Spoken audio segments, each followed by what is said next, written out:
first we had what we shared, Maya.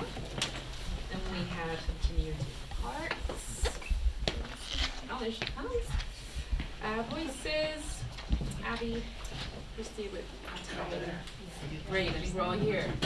So for those of you who don't know, well, first of all, my name is Eva Sigurdardóttir. I am a director myself, producer, and I'm also the artistic director of this year's Talent Lab. And I think a lot of you are part of the Talent Lab, but not all of you. The Talent Lab is something we run here at RIFF every year. We bring in filmmakers on the verge of their first feature, or sort of around about that time in their career, to spend a few days with us, go through master classes, and share their work. So this is a selection of the golden egg. They're competing for the golden egg. Most of you know that our main prize is the puffin. So the egg is the seed. And actually, I won the golden egg in 2013 myself, and it's my favorite statue. So I'm really proud of it. But this is a selection of our Talent Lab talent. And I'm going to open up with a couple of questions, and then really please think about, I'm sure you have some questions. This was such a journey and such a range of films, and I'm sure you agree with me that there's a lot of things we want to know. So starting up with what we share, Maya, can you tell us, I mean, first of all, you're from Israel by way of London, and this feels like a really personal story, but I don't know, what is your connection sort of with, like, where did you come up with that, the story of the, I guess, you know, coming out of, if you remember, that was the story of the daughter and the father coming back from prison, and the trauma, I guess, related to that, but also we come to find that he, I guess, assisted suicide of his wife. So there's a lot of unresolved feelings between daughter and father. Is that something, like, where did you come up with that? What did you tell that story? So actually, it's totally not a personal story for me at all. I had a location and I wanted to shoot a film. I put out a brief and I looked for a lot of scripts, and I got like a lot of horror options, and I don't really make horror films. I got a drama, and I really wanted something that was very performance-based.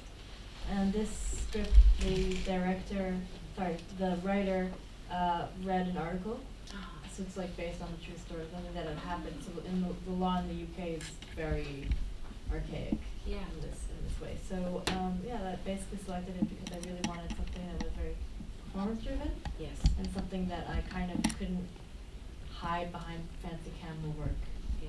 Yeah. That basically, I was sort of like thinking, really need the performance, the actors to do a great job. Otherwise, this might turn out to be over dramatic or not really work. So sort of a very fine line. And how did you choose your actors? I pushed production back twice because I couldn't find the right daughter.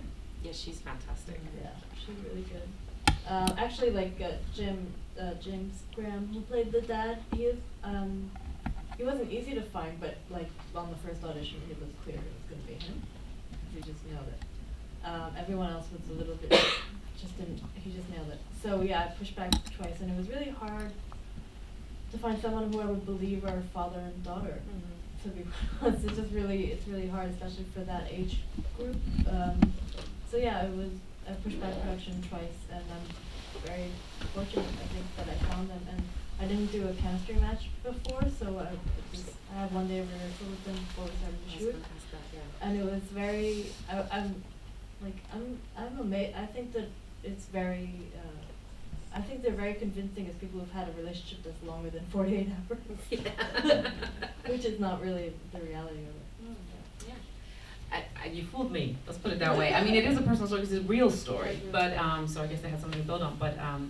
But yeah, I was going to ask about the acting because it really is. It stands on the performance. So congratulations, you learned really, really good passengers. I'm going to kind of run through, ask everyone one question, and we'll open up for the entire group. Yeah, how's the mic? I'm jump through one. So I'm going to butcher your names, but Shenya. Oh, okay. Coming from Russia via Norway, crazy journey to get here. Thank you for being with us, and thank you for sharing Continuity of Parks. I really enjoyed that film because it surprised me. I didn't know what I was in for. I almost didn't care what I was in for. I enjoyed every frame. I thought it was stunning and engaging, and just, it really moved me. But I mean, obviously, I know what it's about. But I'm sure a lot of people are wondering, what was that? Can you kind of tell us about the inspiration and sort of the story underneath? Yes. Actually, I've read a book by John Updike, which name is Centaur. And I was interested in converting the narrative like itself, because when we see films and when we see movies, we see the hero. So the hero is the center of the university of the film. So the hero is the center of the story, and this hero may be a loser, and so we're like connecting with his weakness and something else. But I would like to watch, I would like to watch on the heroes like bodies among other bodies. So I would like to convert it, to watch on it not from the eyes of the hero, but of the eyes of somebody else. Maybe like we're watching on them from the from the high level, from the high point. So yes, I would like to just break their heroisness, if I can say so. Yeah. So that is. I mean, like I said, I was just moved, and I just think I probably am not deep enough to completely understand every frame, but it was just so powerful. And do you have a cinematography background? Is that your background? Because you have a real eye. Yes, I have an eye, but I don't have it. Well, I just love to take pictures. Well, you can tell. You can tell. All right, let's move on. So, back to the UK. Yes. Well, New Zealand via London again. Abby, Yes. Voices, film that really I think took people kind of on a journey and surprised us. A couple of these films kind of took us where we didn't expect to go. That one really, I think it was the first Golden Egg that I watched when I was doing the program, it set the tone for what was coming. But it was really surprising and fun. But I think it also, you're playing with themes of toxic relationships and the class system, racism, all of these things. So, but what was the initial idea, and what did you build on? Was it the sci-fi kind of genre fiction, or was it that kind of social realism? I actually can't take credit because I didn't write the Wow. film, but I can tell you what Yes. Omar was thinking. So And he is the actor. yes, so Omar was playing the guy, Drew, and he is a very talented writer and actor, and That's right. he helped to produce the film as well. And the story actually came about because there was a piece in the news about our former Prime Minister Boris Johnson getting into a massive argument with his wife Carrie. Yes. And the neighbors had reported it to the police. I remember this. And so he was like, oh, well, that's kind of an interesting story. If you were the neighbors, how would you deal with that kind of thing? And he wanted to tell that kind of story in a more interesting way without it being like a straight drama. Yeah. But also, I think, those of us who've been in relationships could probably relate that if you don't resolve a conflict, it's going to keep coming up over and over and That's over what it again. felt like, Groundhog Day. Yeah. That's gonna be their life, isn't it? Yeah, and so we decided to show that in a unique way. Had you worked with him before? How did you find No, I hadn't. We actually met because he wanted to audition for another film that I'd made in 2019.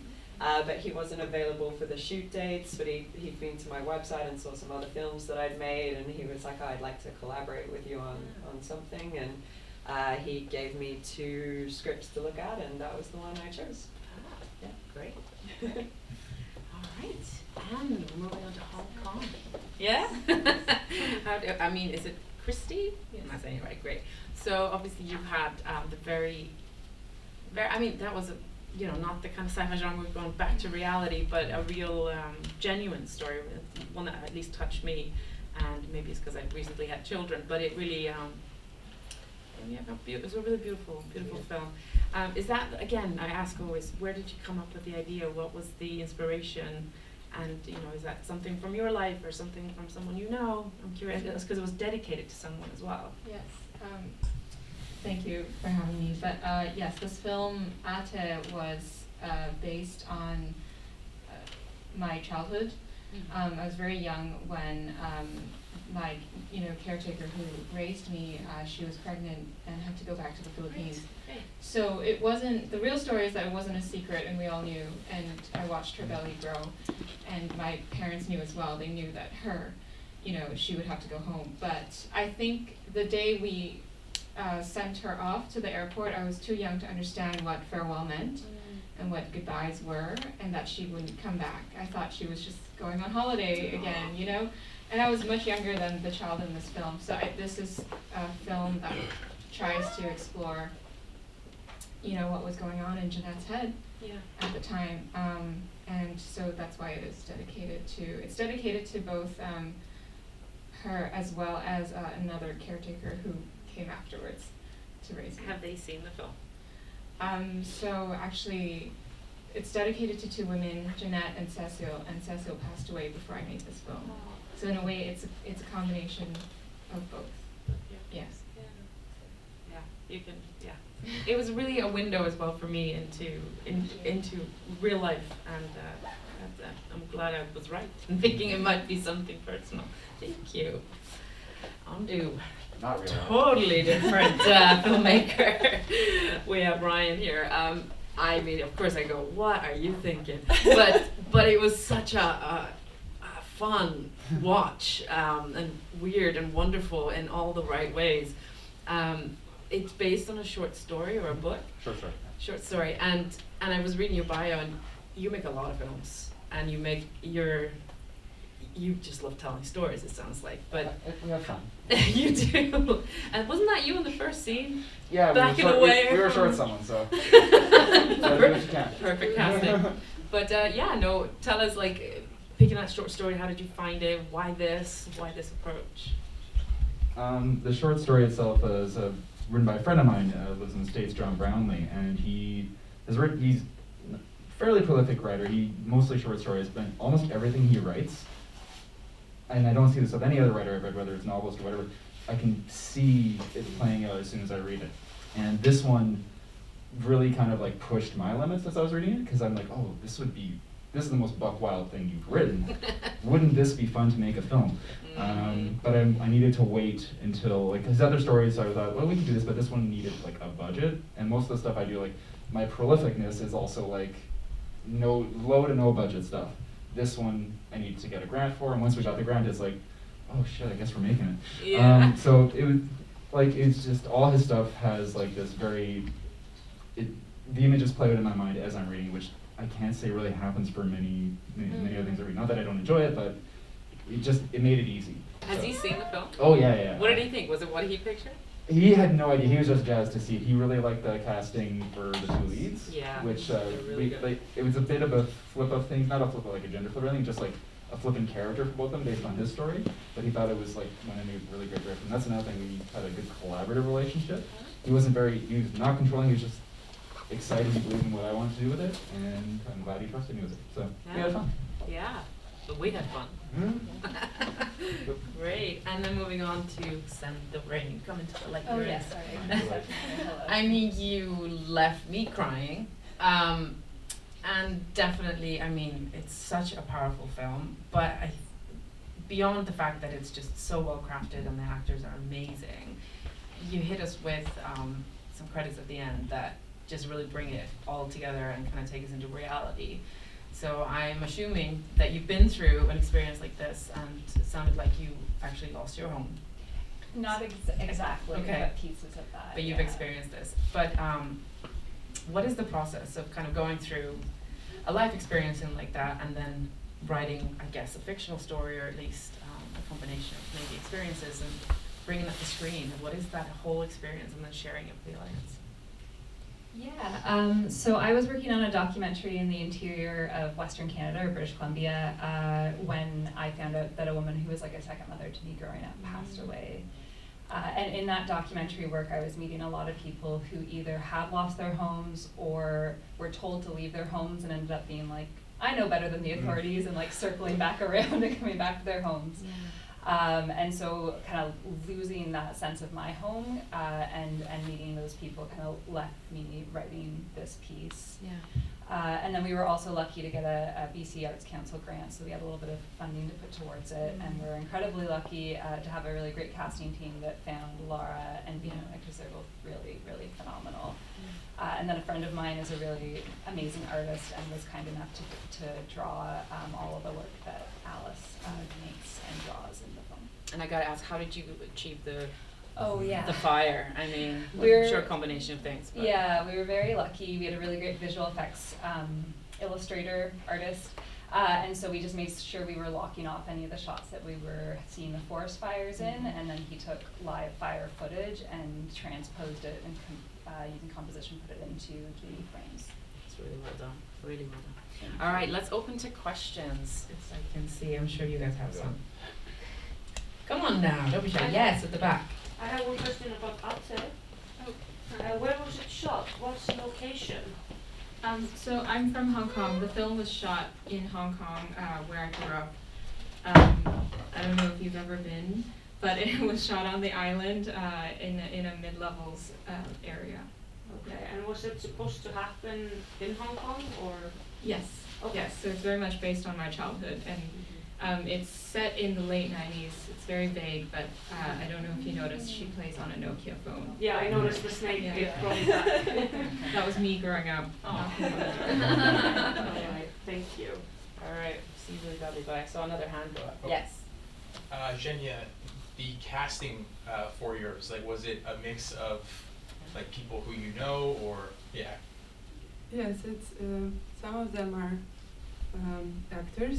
Maybe there are 2 or 3 actors in the film, and others are like just my friends and acquaintances, people. Acquaintances. Acquaintances. It's It's a bad word, yeah. Sorry. Anybody else? No, I know, we're completely blank up here. Okay. No questions? Well, I think we're all gonna have a chat afterwards. Yeah. But if I can grab just the mic. But no, I mean, I can talk to you guys for forever, and I probably will. But this was just the Golden Egg part 1. So come back in about 15 minutes for part 2 for another journey around the world and through comedy and drama and everything in between. But really, thank you all for sharing your work. I personally really enjoyed it. I think everybody else did as well. Congratulations.